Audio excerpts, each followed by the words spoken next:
site nini oyo site nini ko Kongolegi ko fiba bonbon Glace Mbizi la sexy bato balobaki mingi pona glace Studio NC bato bafingaki mingi pona glace la sexy Sans kitoko Mama ya kotale la sexy Dimitri Balodore ya kotale la sexy Ale Django ya kotale la sexy Eriche Skame ya komone la sexy Yena maseza mazi kleda Mama ya kotale la sexy Chérie ya kotale la sexy Badougou ya kotale la sexy Martin Kapika Tracy Pro la même magique indi tozala kati ya bureau ya Congo leng masolo eza ndeni vedi tozala biso ba sponsor tozosala ka publicité pour na sponsor na biso babi derrière Grâce Mbizi Congo leng qui est derrière Congo leng qui est derrière Grâce Mbizi c'est ce monde masolo ngo vedi ba maître Maurice pe kotango ba Eric Mande pe ba koti masolo ngo balobi boss de boss moi Mirajab moi mi caps donc na yebisi bino ba congolais na yebisi no congolais de congolais na yebisi no Kenya pe la muki na masolo ngo ba Kenya pe ba mabe donc tozana maman agence ya danger yo kumba na Jaguar ti na no matano Jaguar ti oyo kangoka na sango oyo Grâce Mbizi la sexa kuna auditete etali oyo kaka na sango na minute oyo moi mi caps limited ya moi Mirajabu tous les congolais vous avez besoin kumba kara danger agence assure moi mi caps balobi Jaguar ezalié ezalié auditete ezalié hélicoptère ezalié avion ezali babem VP ezali range ezali on doit kokuta là na moi mi caps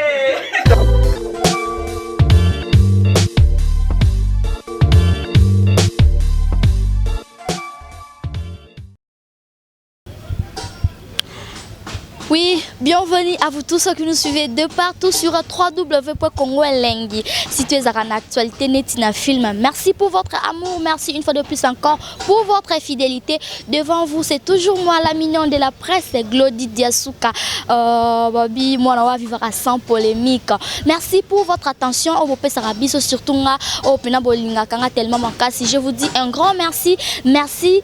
à Grâce Mbizi, leader, merci à toi, pourquoi pas à la grande équipe technique, Open Vimba et Tonda, là je vois Mika Badjinde derrière la caméra, Mobala Pembe, pourquoi pas à Tracy Pro, la même magique. Merci à vous tous qui nous suivez depuis Paris, là je vois Juppé Maya, merci à Papa Yasuka Kanda Jamari. Comment pour aujourd'hui, je reçois une fois de plus encore un politicien, un politique, au voyez, vraiment, ça sera toujours Nathan Yako Betamasolo, vraiment, naïe, pour redécouvrir. Kalate on a déjà sur le terrain naé ko rendre visite pour tomber ta mama solo to bato komi wapi pour la mamotali politique. Merci à Matou Idole depuis la Suède rapidement na kutanjana invité nanga azaja prêt c'est l'honorable Jolino Makelele boye billet boyo kaepe moi mingi surtout na Congo lengi oeza vraiment si je me trompe pas la troisième fois toyamba l'honorable Jolino Makelele que je dis déjà bonjour papa. Bonjour maman. Oui. Comment vous allez? Ça va bien par la grâce. Je peux passer là. Vraiment, merci. Prenons place alors. Merci.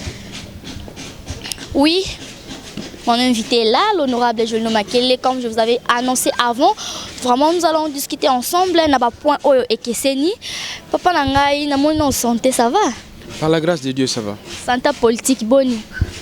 Parti Nabiso UNC, P. Mokonjiranga, Vital Kamere, Toza, Malamu Mingi, Pambate. Toza connaître l'adhésion na parti na biso na niveau moko tondima ateroya donc lelo bati bayebi ke muta zo beta kosiki bota penza na politique na côté ya majorité bato bazo lelisa majorité eza bongo UNC ya Vital Kamere ko biso nde deux fois te bino deux fois te papa nanga depuis makambo ya dialogue bandi nan tozu vraiment occasion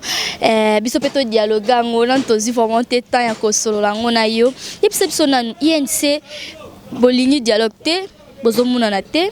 au juste c'est quoi? Maman, likambo dialogue on est allé solo ya motuya. Il faut to limbola bana Congo, ya awa kisasa pe ya diaspora.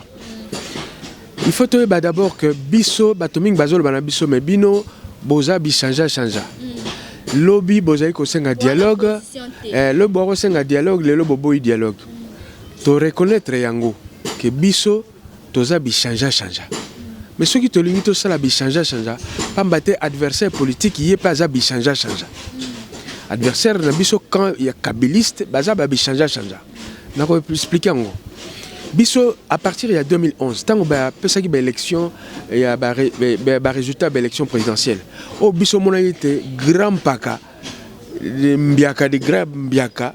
papa Tshisekedi yemutalonga ki présidentielle tozaki na doute te ata biso zali candidat mais ye ne biso to pesaka même président Vital Kamerhe ba résultat ya ba côté mususu ba témoin na biso bazalaki o ezo pesa ba résultat contraire ya seni o election ite papa Tshisekedi mutaganyaki tango a gagné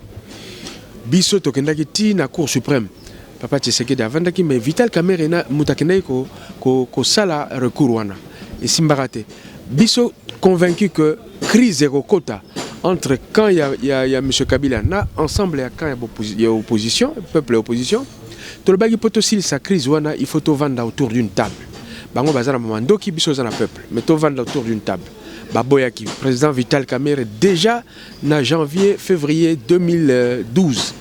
azwaki bâton de pèlerin naye accompagné na Félix Tshisekedi baké na Union africaine pour koyebisa bango nécessité ya kozwa ya ko vendre autour d'une table pour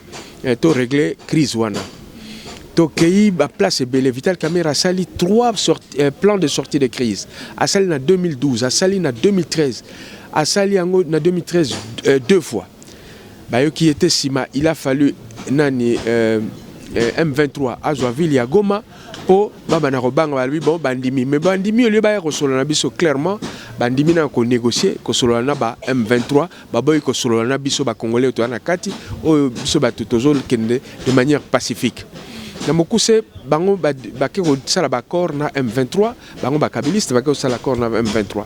mais na kati kuna communauté internationale mona yité Makamba Congo ezaka makamba M23 te so babitumbezo bima par-ci par-là na crise des alliés ça parce que pouvoir kabiliste zo gérer mboka mabe yangwana pour te préparer l'élection koya na ba 2005 ans plus tard c'est-à-dire en 2016 mala bato bavanda ba dialoguer yango makamba komisi biso na accord ba signaki entre M23 na gouvernement congolais mais accord yango za parrainé par l'ensemble de la communauté internationale notamment la communauté nyoso politique où ils en Afrique na union ils sont membres de Union africaine et puis Congo na kobanga zai kobanga ke Rwanda na Uganda baba na kokota toujours ko continuer ko nyonga biso basengaki na ONU na résolution ONU était ONU aya ko faire appliquer la résolution accord cadre on a dit ça ba kanga frontière ba Rwanda ba kota souté ba Uganda ba kota souté ba pesa biso ba drone pour surveiller ba frontière na biso ba pesa biso ba troupe ya MONUSCO et continuer ko combattre ba rebelles etc. Oh wana nyoso résolution 2098 et Joaki yango mais résolution elle est bakisi boy et lobby pour na matali Congo pour crise si là il faut dialogue wana sokotali na point 14B il y a résolution 2098 et lobby était ba chargé représentant spécial il y a secrétaire général il y a Nations Unies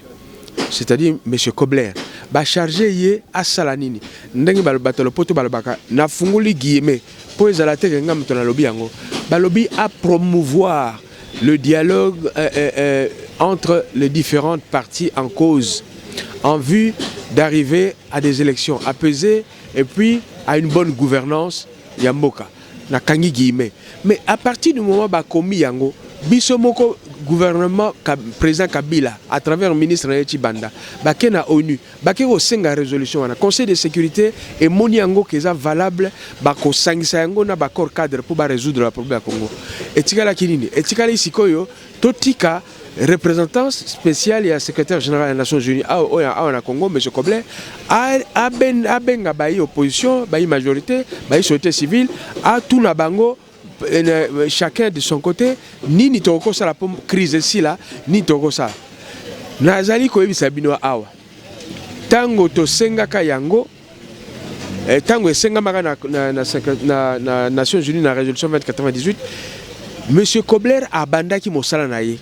A bengi bato en majorité, a bengi bato opposition. Mais tango président Kabila na bato na bamba yoki ndenge biso tozo lobela et puis ba moni que objectif au bango baza nango na dialogue bazo linga bazala nango, c'est-à-dire ba modifier constitution to ba changer constitution pour permettre bango batingama na pouvoir. Ba moni que ceux qui batiki monsieur Kobler akende na faciliter dialogue wana. Position biso zanango sur le principe, c'est-à-dire to dialoguer mais to boyi likambo ya ko dépasser ba délai ya ba élection wana ba réseau risquer ba zwa yango te. Alors ba faire capoter yango ya mona président Kabila benga ba ambassadeur y compris monsieur Kobler ba gangela bango mende gangela bango oh non to za pays souverain boti ko kota makamana biso ya ko yamba bat monsieur Kobler pas vendre na ye suka lokwa ba moni makambe bongi karate ba ye ba lebio to bandi dialogue mais ndenge na biso basali concertation na biso to benga yango za congrès PPRD bis président Kabila yemoko mutabengi yango sans médiation étrangère yemoko abengi yango aponi banane bakozala kuna ba décision ko so ba ko appliquer ngo ndenge ni tout ça biso to moni que wana za dialogue te ndenge ba komana accord à Addis Abeba ni ndenge ba komana résolution 2098 yango wana UNC MLC ATD Olengankoi, José Makila, Bissonio Sona Bato, dépêche to le baga to kende dialogue wanate. To du décision na Fatima Bissobans. To yena conclave ya limité. Ba parti politique ya opposition pour to lobby to boye zala ke obino bozo sala ba proposition te. To yena limité na conclave limité, to sali ba contre-proposition pour un vrai dialogue. To bani ko yebisate, to lingi médiation internationale et zala ndenge ba commune ba corps cadre, to lobby sous-souté. To boyi kokende kuna ceux qui président Kabila a changé atiki concertation na ndenge ya bengeli yangote mais tozaki na malchance bato mususu ba kimi biso bomoni bande ko na biso MLC bango ba ke kokota na bango na concertation na monsieur Kabila bomoni bande ko na biso ba président Kengo ba ke kokota na bango na concertation na monsieur Kabila ba membre mususu ba est-ce que sali ke bango ba kimi balongwa ba ke na bango ni ne convaincre bango selon yo ndengo mona bongo ezalaki président Kengo tanga monaki UNC à Vital Kamerhe réseau bloqué et ezaki parmi partis réseau bloqué pendant makambo ya okende na concertation na Kabila te président Kengo a solo na Kabila binon naza d'accord to ça la gouvernement et union nationale gouvernement na to zo bato opposition to ko na kati donc bato tant ba yoki ka gouvernement d'union nationale ba moni directement ba bano comme ba ministre ba comme ba mbongo ba PDG ba ambassadeur ba tiki biso to tika ba ne tike mingi ba kei kuna Maman, Bakei kuna bazu ba résolution près de 700 résolutions. Ba décision oyo ba ko appliquer immédiatement na kati kona bazu na 700 na balbi 100 ezali penza ya motuya oyo yali que deux tant kaka to silisa concertation réunion directement to sali gouvernement d'union nationale directement pour attaquer les 100 problèmes oyo biso to poni aw. Ndeko na ngai bo mona bino moko absence de leadership na mboko yo. C'est-à-dire que kamamboko yo biso to kaniseza likamboso ya ndenge ni metomoni que batumsu ba mona ko maseki. Pona ko sala gouvernement wana edui une année et demie. Alors que balba kimba solution est urgente. Si ko ba gouvernement on peut côté depuis ça plus d'une année et du cas à 20% et ça les cas 20% à makambo au bassin na concertation. Donc bazo ko kana bangote. Sikoyo boyo kangai mala mobile batmozo landa biso. To uti ko ba uti ko na concertation 2 ans ko kinante une année et demie. Siko balobio ndenge biso to lobai ba concertation les ans ngo échec et okeno mosikate pambate soki UDPS azate UN ya papa Tshisekedi UNC a Vital Kamerhe zate ba okeno mosikate effectivement ba kepe mosikate lelo tant ba monique par rapport à programme na bango ya okende ko changer constitution ya permettre président Kabila tika na pouvoir ezo simba karate ba yaki ko koma na programme mususu balobi to meka ko sala recensement ya population pour la élection ezala batunus to baba toza combien mais recensement wana to ko sala et ko avant et ko sala avant toute élection c'est-à-dire élection mo to ko sala ma soki résultat ya recensement est silité. Or biso se dit que recensement sur le point sala il faut au moins 3-4 ans. Donc tu comprendre que tant que tu as banni recensement en 2015, tu recommandes aussi 2019-2021. Donc tu as dit que c'est ça que l'élection et ça les matins Kabila au présent. Tu boy yango toye balobi suso nani tant balobi ngwana biso to tomboki boyoka ya appel ya Vital Kamerhe na radio RFI alobi peuple so il faut ba niata bibemena biso ba niata peuple to ko se soulever y compris ko keneko tala bisika nyo pouvoir réalité ko kenete na assemblée to sala yango bomona ibe événement en janvier wana sur appel ya Vital Kamerhe na RFI et puis ba membre opposition biso ba sangana na biso pe to sala appel wana yango bomona ki succès zala ki Kinshasa paralysé pendant 15 jours ngai moko boyebi na zwaka projectile na Mokongo vimbanga na zaki hospitalisé pendant 4 jours. Donc nyoso wana tant ba monique ko simba les sociétés ba bani siko manœuvre sika yango wana dialogue yo baza ko proposer lelo. Dialogue président Kabila mutalinga bengi sango. Or dialogue biso yebi eza président Kabila te. Président Kabila a convoqué, a reçu acte de convocation, mais il était déterminé de quoi on va parler. Ouanezali, représentant secrétaire général des Nations Unies, yo kabiso opposition, qui bat en majorité, si ma asali rapport avec si président Kabila, voilà ndenga na yo ki bato, balingito aborder ba sujet tel. Oyo ba boyi ezala aborder awa parce que ça na côté la constitution, ezali tel. Sur base à ça, convoquer ça ordonnance ou convoquer dialogue bato ba kovanda ba sepela yo tozo considérer biso comme yo za parmi ba problème yo président Kabila na mandat na yo oza parmi ba problème donc yo faut bozala na ngambo na bino na ba PPRD na yo na bato na yo ya Palu ya Gizenga na bato na yo ya MSR ya Pierre Lumbi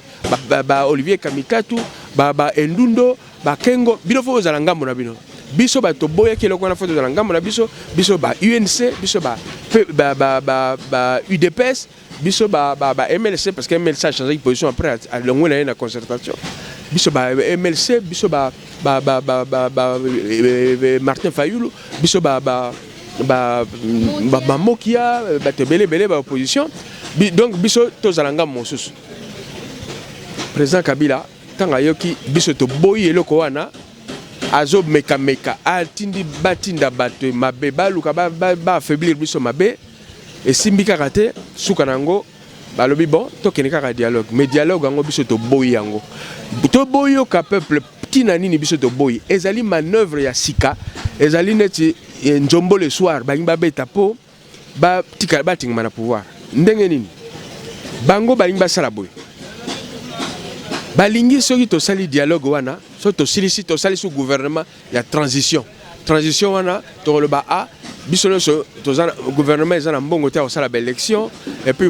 conditions ezana réunir peut tout ça ba élection malunga donc tout ça malam biso no to partager pouvoir ya tika la président de la République mais to partager ba poste à gouvernement biso to boye lokwana pas pona nini parce que soko taliba sujet oyo bango moko bazolinga ko tia na dialogue na to banana le sujet le bosso balobi au calendrier électoral yami balé balobi au franga gouvernement franga exacte yami ça to lokola to bosana to senga ba jeune ba voter to talelango yami neo ba guerre za na beni tout ça to banana na le bosso oyo ya calendrier électoral na mobeko likunzi na biso to constitution et pesa mokano ya rosala calendrier électoral et pas ya CENI. Même si tu as dit que la majorité est majoritaire dans la CENI, mais dans l'opposition, il y a une pression populaire. Il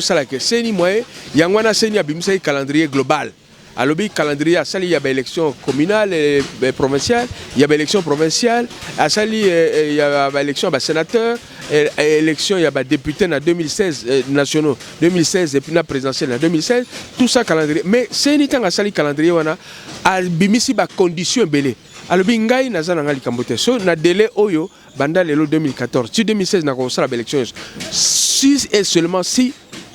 ma condition boyali réunie parmi ma condition na nazo senga franga na gouvernement pour gouvernement m'tapé sa franga na sengi 1,2 milliard gouvernement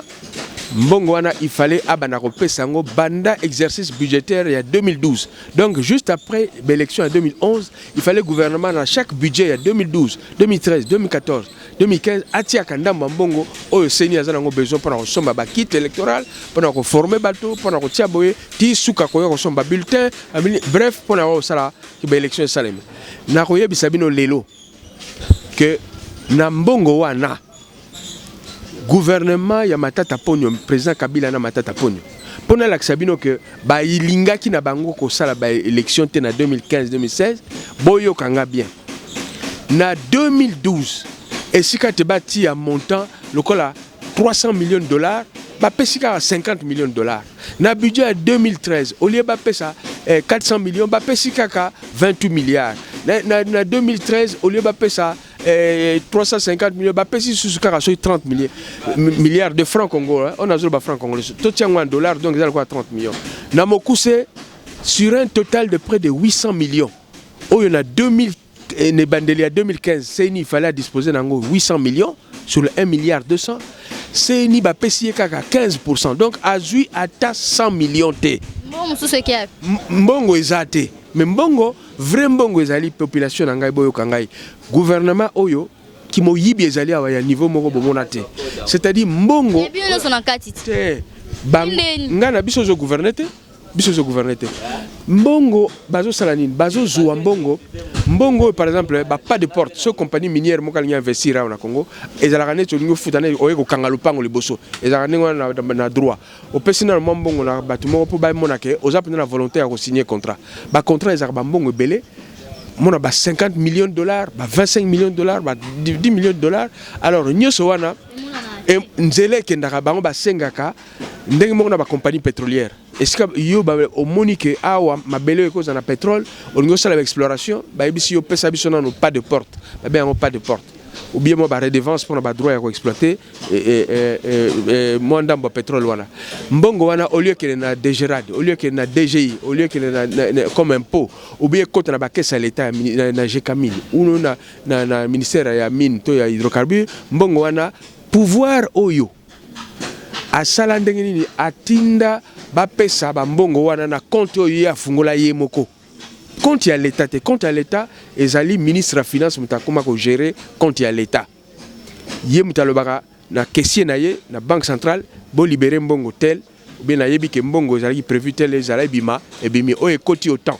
mais wana mbongo wana ministre ya finance amonaka yango te pona nini parce que ye bapesa ye ordre à signer procuration na kombo ya bato oyo ya yebite bato wana bango mtu bakosimba compte wana oyo kozwa bambongo wana na lobino oyo ya ba pas de porte minier ba redevance pétrolière mosusu ba compte secret wana ngai te mtu na lobi yango cour des comptes muta déclarer yango nazana ba rapport ya cour des comptes nyoso bokomona kuna ndenge baza ko déplorer que bambongo ya l'état au lieu leka na ba compte normal au ministère de finance ebiko gérer et leka na ba compte wana donc mbongo kuna ezali mbongo na bango ya kosala ba bukangalondo ya kotonga bandako hôtel du gouvernement oyo basali na près de 50 millions de dollars alors que ndako moko ba Congo Futur asali kana na balabala wana kota batetela ya kitoko koleka wana écoutez nango 10 millions de dollars donc bozo comprendre alors donc mbongo bazo kosaka mbongo ezate en réalité balingaki na bango tia mbongo te balingaki te yango wana na mokuse balingi sikoyo biso to vendre sikamo comme ça to mema responsabilité wana ya mauvaise gestion biso no to constater mbongo ezate non responsabilité ya mbongo ezana bango donc il y a liboso yango wana et question les ont mérité dialogue te et zo sengaka gouvernement il fallait bimisa mbongo apesa seni. Donc opposition à papa nga to pe manano mo muke na dialogue poto moni bino dialogue boboy au juste bino boboy ya mamunyo soto ndeni tozaki na 11 provinces ba découper yango découpage côte to komi na 26 provinces wana pe boboy mama naza ko yana likamba découpage wana sil sana likamuke likamba donc bomoni ke likamba franga eza likamba ko kipe de dialogue te eza likambo président Kabila yaza président exécutif yena matata poni babi msambongo. Alors quoi mbongo ezate baye la biso teko so mbongo ezate biso sengi bango nini mbongo loko ezate bolongo la élection ya pamba wana ya élection communale banini bolongo la ngo boti yango na 2017 comme ça mbongo yo tokotia na 2016 na mbongo bapa ya na mawana bango bangi bapesa biso to sala ka élection présidentielle na ba députés nationaux et puis élection provinciale to longo la ngo pe na 2015 mbongo yate to sangisango na 2016 ndenge salamaka na 2006. Alors, voilà les kamba franga. Yami balé, balobi les kambo ya donc calendrier électoral yangwana na makamambongo biso to sali ba contre proposition. Et kambo teli vote ba jeune ezali soni na mboko yo au mona que constitution lobby moi na yo soit na 18 ans, il faut voter. Sikoyo bango alors que président Kabila yimta garant ya bonne exécution en constitution atiki seni a joie proposition ya kolobate élection en 2015 élection communale na élection provinciale ba jeune ba na 18 ans ba voter té parce que bazala ki enrôlé té bango ba lobio eza élection ya kala mais sur otali mbongo bato bakofuta comme caution eza mbongo ya modèle ya kala te mais mbongo ya sika montant ya sika. Donc bref, eza contraire na constitution, biso to telemi lelo ko na ba jeune il faut ba voter. Mais so bazo boya ba jeune ba voter ba étudiant parce que ba jeune lelo bazo kemba na ndenga osakana te mwana oya classe ezate ou bien sera côté classe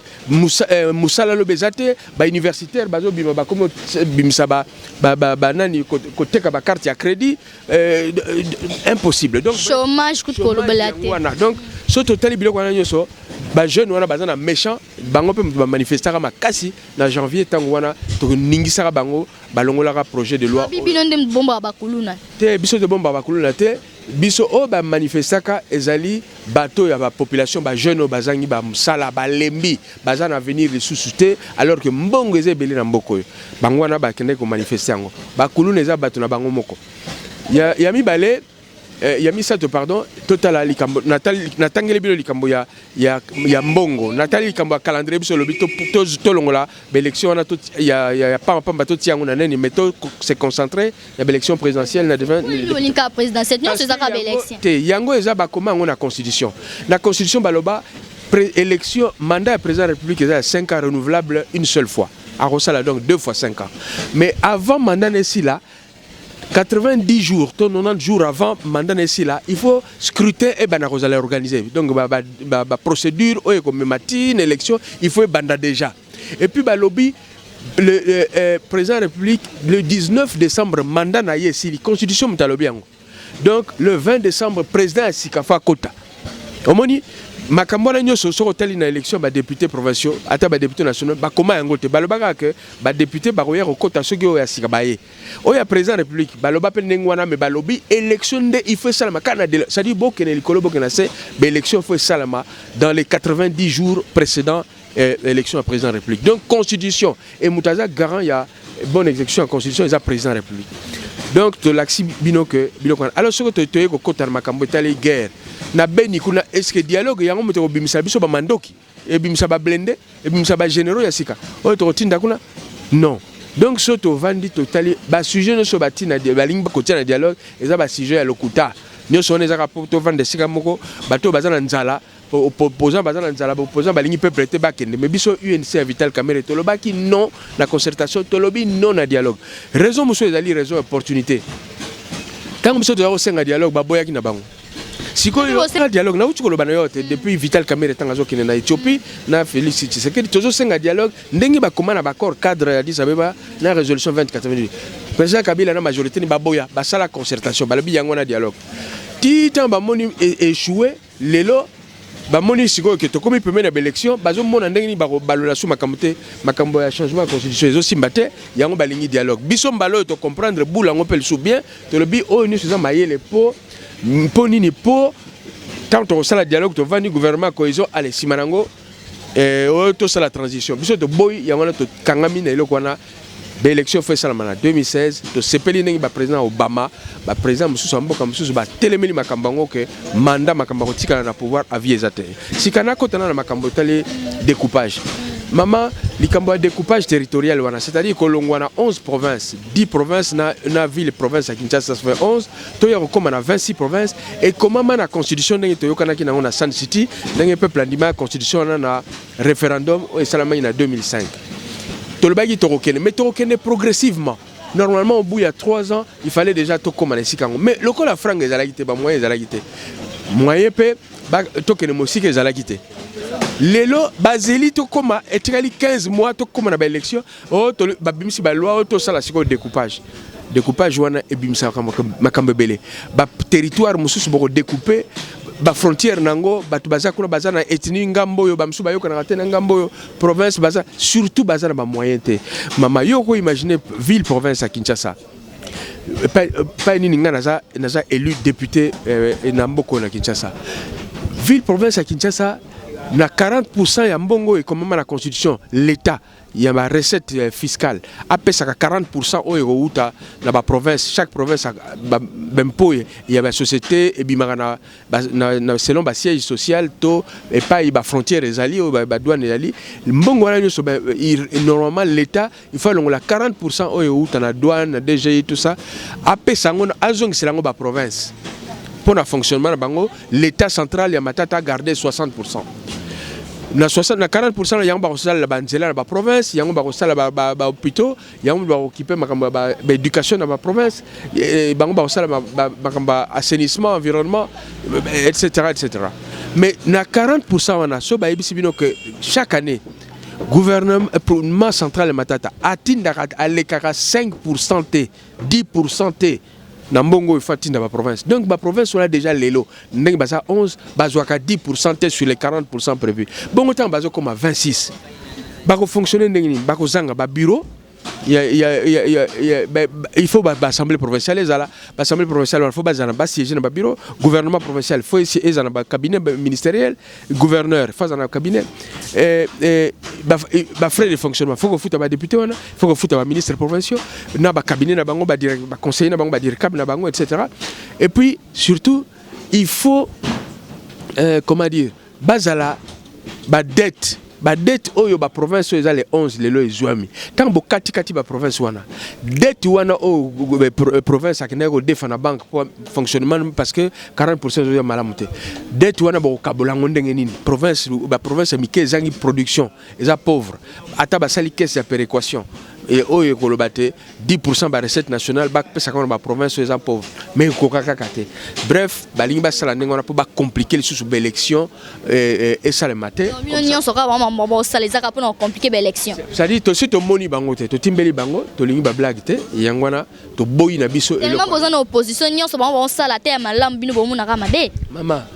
sikoyo bango moko est-ce que yo ko imaginer tant ba sali découpage wana sikoyo ba sali ba province sika ba prévoir ba élection dans calendrier seni ezalaki ba élection provinciale il faut salima na mois d'octobre il y a année oyo ceux qui poni ba député provinciaux bango ne ba ponaka gouverneur na vice gouverneur ba député provinciaux bango le ba pona ba sénateur sika lelo tant ba sali ba gouverneur ba découper ba province c'est comme 26 na 15 provinces ya sika il faut sikoyo ba pona le susu ba gouverneur na bango nani repona bango ba député provinciaux o yakala ceux qui ba sali siko pona bango et puis si ma 3 mois élection provinciale mususu et salaire mususu si ma 5 mois bo police ou gouverneur ba gouverneur province mususu na gouvernement provincial ils en a sens tenir sur les manœuvres pour to retarder kaka ba lingi biloko na nyoso et kendeti na 2016 élection provinciale na locale et kota 2016 bon si mabaloba to sali boye to za suna temps organiser élection présidentielle to timbeli yango to boyi yango mama au nom de Jésus. Au nom de Jésus, vraiment. Merci à vous tous ceux qui nous suivez de partout. Là, je vois à Paris, JP Maya. Surtout, les téléspectateurs à Paris, Linga vraiment makasi parce que le bar bien, Bobby, on a vraiment mon lobelia solo. Même la question, moi, surtout, na JP Maya à Paris. Et à le bar mingi. Prochainement, ça va y avoir un honorable, je le makelele, mais quand un peu comme la peine est tant que député. Elle est déjà à salle, na pouvoir nae. Maman, Moussala qui député, Moussala et Alibosso, nini, cause la représentant un peuple. C'est-à-dire, si on a voté un député élu Anjili à Tchangou, Moussala n'a pas lobé là-bas Anjili à Tchangou. Mais Nazali peut député à Kinshasa Mobima. Donc, Makamto le Kinshasa, Nazali obligé à lobé lango na parlement pour gouvernement à la mesure de décision mienne. Yami Alibosso Angwan. Yami Balé Ezali. Quand ça il s'appelle population, na moi ndambo muke député population a aidé biso to ba député, faut to kabola rappeler moi ndambo na population. To ça il s'appelle population peuple azana moi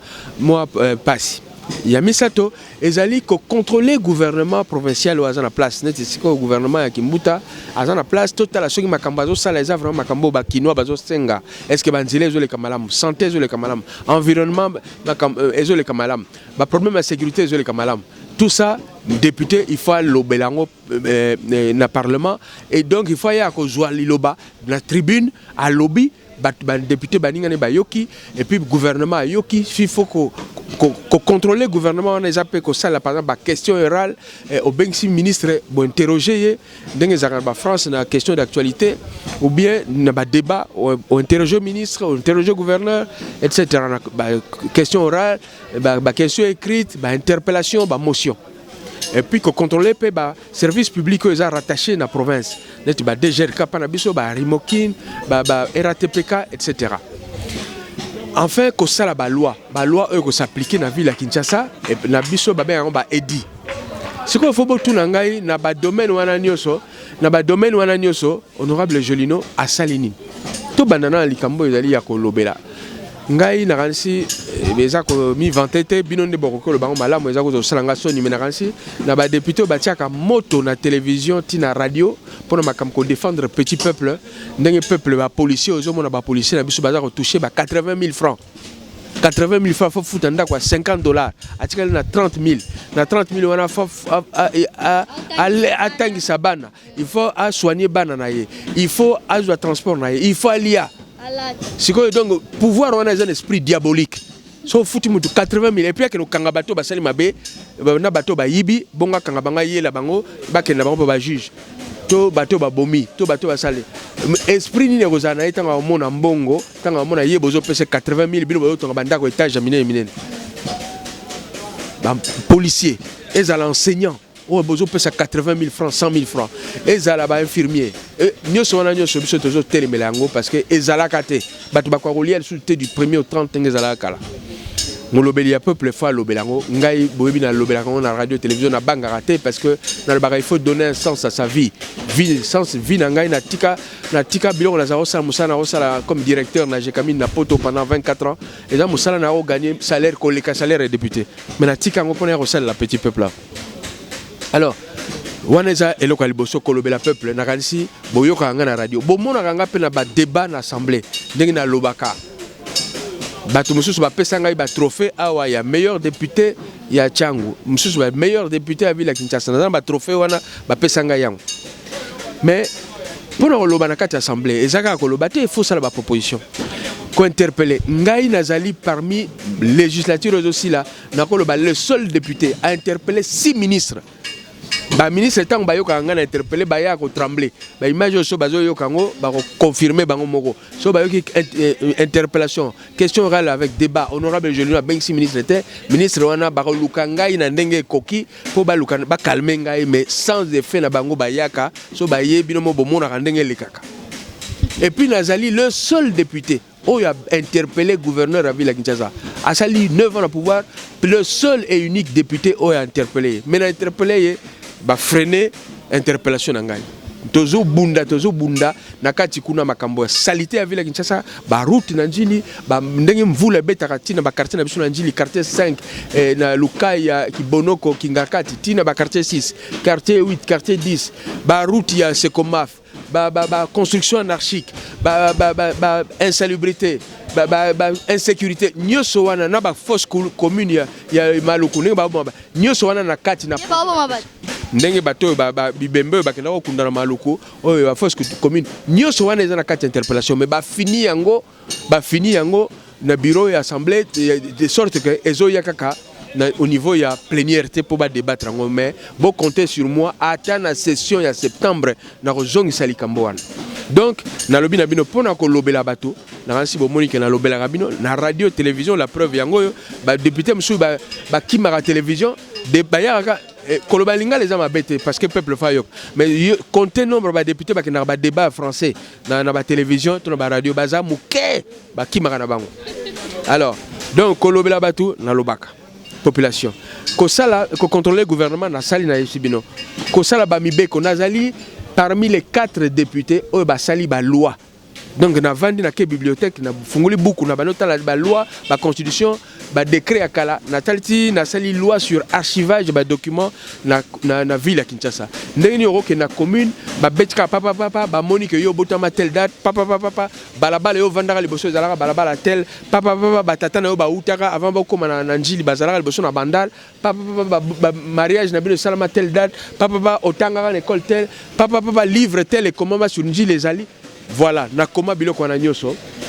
Donc nazali l'un des rares députés au asali loi. Mais est-ce que la population n'a pas bayebi quand même bazapo boye banate otune oyebi honorable jeune bien été et tout le monde a été population paye ba trop tam sa micro baladaire. Maman na rasi au kama babé. Question na yo posa on a benga ba député mususu ba tambola nanga tozo tambola yo tambola bango ba tambola koto ngana tambola bongo yo ara ba bonjour na ba papa boni tout ça et oleka. Je crois que dans les campagnes c'est vanté. La population a vraiment besoin contact. Ici quand on a le bac il comme chose ali ko sel la paix population na sel sera bango et za la baya kana. Ni baya ka élection. Ko kaboli ba saka loso pesi ba 100 francs alibokimi. Permanence ngai na yambara bato so na yebisi yo nombre ba demande ya ba problème na zwaka na ba solution mike na zwaka eza soni na éducation nga na rôle bateni nga na kabela rabat na rôle bangote mais na sale ya bango ba yebi. Mais surtout botala na ba œuvre etika sango bato ba yebi njili ba yebi avenue maître croquet balabala on est bani na Sainte-Thérèse ti eleki na Saint-Martin et koti kimbanseke balabala on est impraticable pendant 23 ans ngai na ye na info perso na ba déchet na ngai ya mikili ba crèche na ngai ba décompte final na kamata la plus de la moitié mbongo na ngai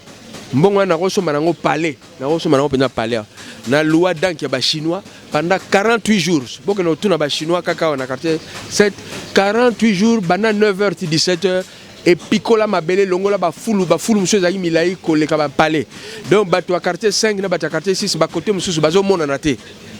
na pona salité ba fulu na fungola yango tinzela na fungwana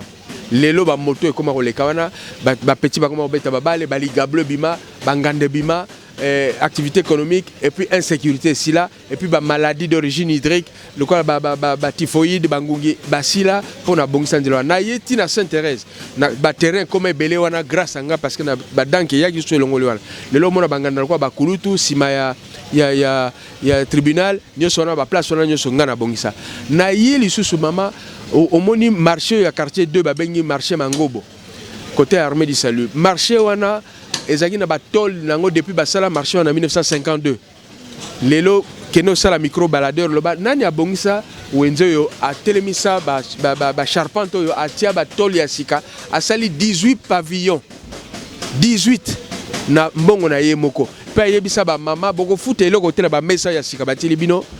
donc imaginez que maman so ba maman bo bazali 10 batali mokongo boy côté wana sur 10 batali ça fait 20 so sali 18 pavillons ça fait 360 ba maman o ba vandi na motoki na ngai o nga na kabeli bango bisika ya vanda na lobby boko futa eloko te à part ba patente ba mbongo bo futa ya l'état mais likambo ya mesa boko futa te boko na ba toiture nga na tili bino po ba mvula ekwela kabino te ba ndeke basali ba besoin na bango na batol ekoi na biloko rolio biso to rolia to komo bela malade na boyang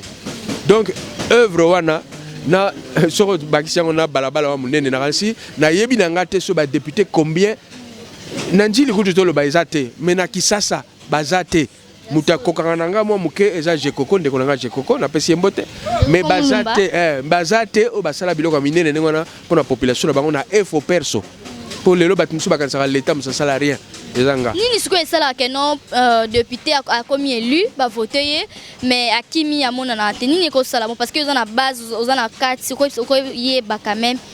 nini esala bon mama ayo ozali na njilité ozali na quartier 7 te kutuna le pango na biso ya quartier 7 yango ya na côté so cameraman a relaxa muke atamo muke mona ke zapina ndako na biso na yaka na ngai donc chambre na ngai peso yaka na relaxa open na chambre bon donc oeza esika na vandaki na koli na kobota marokola awa donc nazali awa yoto muto benginga na ye otala ba petit nga américain so na du car ba faut ba tiama débosselage olena tika la kuna na ba campagne na ba ville na salle sango na yaka ba petit nga na pesa ba son ya mituka donc voilà bazo débosseler bazo tia ba peinture oeza ko encourager bana na biso o bazo zwa misala te pouvoir kabilis les pime la bango ba boulot donc voilà pour le reste ngana yaka ebembe moko lelo ezalaki na terrain kuna bon entraîneur Mukeba na présenté ba condoléances tala makambo e kanyinga ya moyena comme kuna yati na roya tala ende kana pesa ye promesse akufeli mwana donc chaque fois biloko ngona yaka nazalaka na ngai donc naza muta terrain sala ba député pe mamba kima ba mona te ba comme invisible ba comme rare ba poni ma mona ni souté mingi ba kima po ba yebi ba sala eloko te mais ngai soko moninga te na terrain o mona nga na télévision ou bien na radio nazo lobela bango ou bien na parlement nazo lobela bango parce que ba député toza ndenge na ndenge mama ba député ya baba bazali so question wana to bana tout na temps campagne yo oleka na tribune ya assemblée combien de fois oloba na français combien de fois français ba ko na Kikongo te rolo ba pe mais musala tambo pona biso eza poto no sala mibeko ba sa na français ko lobela ba na français discussion ba budget ba na français yo faut question na ba peuple ba tuna oloba combien de fois na tribune au sali 5 ans mandat combien de fois au télé na tribune au lobby ngaso compter na sina comme na ba 100 fois ko leka ba 100 fois yo ki bongai trop mama pana moni yo zo ngolo bango te yo yebi yango mezo lo banwa te alors lokolo tuna yinga lobi o sala nini ngala bibo lokolo lingite yo moko lo baso na sala nini yango na préféré na lobela bato ba ngonga ki ya kisasa mais totambu ça to ça micro balader quand même toyeba nani a job a trophée ya meilleur député à Kinshasa nani moto botuna naza nango so le mbala simana wa o laksa yo trophée nanga vraiment c'est vraiment dit bien on a réponse non ça lui vraiment plaisir na JP ma tellement satisfait na réponse à kitoko oazi pas honorable faut de temps papa nanga to vraiment cochiter na fin émission moi lilo basuka surtout les points auto sololi et surtout na ba élection o ezoya lilo banayo et cause à la nini ndeko na koyebisa d'abord population congolaise et population quinoise en particulier mbalo yo faut voter miso ko fungwa kibudi budité po sikoyo bandoki o ba ina pouvoir o ba ndoki c'est grave mama so yo tiki mwana o tiki tata batu ya enseignant ozo fouté 80 000 francs oyebi kazana bana 5 aloué ndako bana na bana 5 na $50 olingi nini yo bana no batala kama kama nini yo na papa bo ndeni yo na mama bo vanda eza kindoki te wana kindoki mama vraiment alors donc wana lobi yango eza kindoki donc bato bazo sali kindoki wana bakokite bavandi 15 ans na pouvoir bakokite balingi batinga malisusu baleka alors que ba critiquer Mobutu hier tolobi l'heure na eloko na eloko ezaka na l'heure nango ezate musala nyoso yo sili sango nga na sali nzela yo nga na bongisi boyo révolution so nini sika bato musu ba ya ko sala yangwana bokeba il faut bopesa mot d'ordre bato yango lelo bokomona bakobimisa mituna bango bakoboya kobimisa bimisa photo ya bamikonzi na bango ndenge ezalaki papa chichi na ba igwe na biso nini tokosala bimisi photo ya naza kandida na bimisi photo ya veka o musu bimisi photo ya igwe o mususu ya songanzila papa chichi mais bango pe ba bimisa il y a quelque temps ba bimisi photo ya Kabila mais mbalo ba bomba ba photo ba bandi ya bomba makambo système ya bomba photo na ye donc ba lingi ba ye ba tekeza bango batuna ye bango ba sali biso boye mais biso tokoya wana pona ko boye ba bonde ni bo bomba ba photo biso nde tokoya ko expliquer bango que kombo à partir aux mona même ce que za oyo yebité mais zaka bango ezaka bango to sala ba dénonçango to dénoncer te mais to fungola yango peuple ayeba abeta ki budité yami balé to loba mboko ezaka appartenir na biso nyoso ba pesio 5 ans au sali 5 ans do sali 2 fois sala 2 fois coquille tikela batu musuba sala mbamsu batu musuba ko meka yo petango yaka batu musuba ndimaka te ko sala eloko mais au sali alors tikela ezate que on a 70 millions 70 millions de congolais mutu moko kaka mutaroki ko zala mayele au kamamboko yo et lobi pete que province moka muté kambaka mboko yo pendant 20 ans non to boye eloko wana ne to boya ki yango na maréchal ne to boya yango pe mbalo alors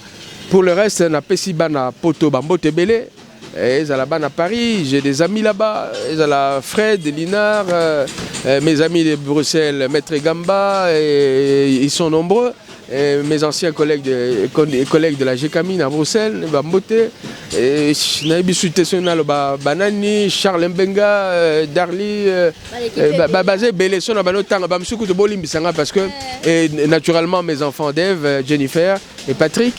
et donc voilà. Na sepeli mingi chaque fois bobano benganga na émission na bino na bobano yaka na kaka mais boye bake ki peleke seza na kana bango yangwana bazoyi basu ndenga robimate baza na cleboa bana cleboa donc mbalo yo tokotikela bango tenter vraiment C'est vraiment la joie de vous recevoir aujourd'hui. On a découvert ensemble l'émission Oya bien, Oya Sarabatutu, plaisir et Saramututu à l'aise. Merci à Joviva Ngoula. Nous sommes arrivés pratiquement à la fin de cette belle émission qui a fait plaisir à la catalogue Joviva Ngou depuis Paris. Merci à mon papa Diasuka Kanaja Marie, papa Moboti. Cette belle émission, je la dédie aussi à l'honorable Bachaimbi. Merci à toi l'homme qui a soif de les gens. Merci à Matou Idole. Et ça nous vraiment plaisir. Et puis Boyoki Mbokanabiso Congo modèle Tozo Kendelande Tokomi Wapi toujours dans l'occasion il y a l'honorable Jolino Makelele. Merci à vous tous ceux qui nous avez suivis de partout. Oui. Pour préciser, honorable Jolino Makelele Nazali Bongo porte-parole. Il y a au troisième fois, mais Rose a occasion de oui. Nazali porte-parole, il y a président Vital Kamerhe parti UNC. Donc Nabino Banakisasa, Nabino Batubokan Saratam Suso, président Vital Kamerhe, Zakana Batuso Batu à côté Niniwana, non. Il y a un nationaliste. Na katia parti wana ozomonanga nazala wa moi quatrième personnalité na katia parti mais nazala nga mutanga munaite soko talipe secrétaire général na biso ndeko wanga on a souhaité sortir mikolo po aza mobali alexis mobali à côté de prison mais dans 2 jours azo liba prison biso nde batia biso prison po ndenge bazala kotia les 13 parlementaires na prison kala le comment bata UNC bakota bakoma kota ba prison donc UNC a parti nationaliste naza ko répéter ngo numéro à part président na biso numéro 1 secrétaire général Azam Mungala numéro 2 Lubaya André Lubaya Azali Kassaya numéro 3 Maman Babandoa Azam ta province orientale nga porte-parole Naza du Bas Congo nani ba poste zebele rotanga te président interfédéral à Kinshasa Azam ta bandundu donc bref Vital Azali vraiment motumoko nationaliste sur tel même na ba proche naie aujourd'hui ba Charlie Mbenga Mouta Équateur donc aujourd'hui papa les Kimbayo Moutakasai donc c'est vraiment un esprit quinois yanga nazo senga ba réaliser na que Vital Kamerhe c'est une chance ba ya ba retrouver biso na UNC to guider bango ba porte na biso za fungwana bo joa train à dernière minute te boya kalero parce que côté na biso côté na biso franchement mouvement Zabakoto. Mouvement Zabakoto. Vraiment. Merci beaucoup. Comme vraiment on a Souka, comme j'avais dit avant, nous sommes arrivés pratiquement à la fin de cette belle émission. Quant à moi, Claudie Diasuka, la mignonne de la presse, et moi on va vivre sans polémique. Je vous dis au revoir et on se retrouve prochainement avec un nouveau numéro. Bye bye. Oh, c'était Nini. Oh, c'était Nini. Kongolegi ko fiba bonbon grâce misi la sexy bato baloba ki mingi pona grâce studio NC bato bafinga ki mingi pona grâce la sexy sans kitoko mama ya kotale la sexy Dimitri Balodore ya kotale la sexy Ale Django ya kotale la sexy Eriches Kame ya komone la sexy Yena maseza magic mama ya kotale la sexy chérie ya kotale la sexy badougou ya kotale la sexy Martin Kapika Tracy Pro la même magique